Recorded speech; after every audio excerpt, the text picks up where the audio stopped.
Welcome to the introduction to the breathing basics part of the True Function program. We start with breathing because breathing is the source of everything that we're going to be focusing on. Whether we're doing postural positions or progressing into movements or just trying to calm down our natural stress response, the breathing is going to be key in everything. So a quick breakdown of how proper breathing really should work. It's essentially a relationship between positive pressure and negative pressure.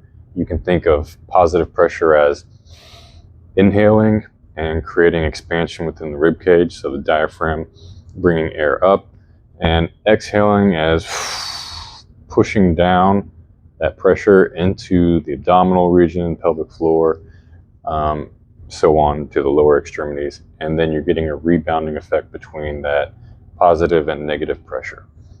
Now, the way most people breathe is they don't use any of the real positive pressure to expand their rib cage. They're usually very restricted here in the clavicle and the sternum, the intercostals between the ribs. So they're not really getting a full positive pressure deep breath. And when they go into the negative pressure, so pushing down, there's a collapsing effect where that pressure is not maintained, therefore not getting good flow, good circulation. And a good example of somebody that has good breathing mechanics and therefore good posture is elite runners.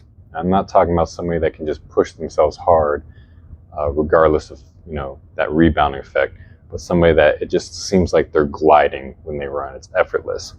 That person likely has good positive negative pressure relationship, and they're able to get that spring as a result. Just think of that as how you want breath to be circulating throughout the body, blood returning to the heart, being pushed out of the heart effectively. So that's a quick breakdown of how breathing really does affect posture. Posture in itself is almost impossible, especially past a certain age, to correct by focusing on the posture. It should be completely autonomic, which means like it should be subconscious.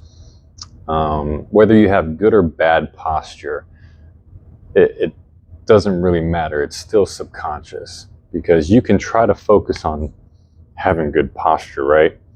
But as soon as you consciously are not thinking about it, you're going to devolve back into what is your natural posture, good or bad. Which is why we focus on the breathing, because the breathing allows you to subconsciously, by consciously training it, to subconsciously create better posture over time as the breathing mechanics improve. Now, this is a process.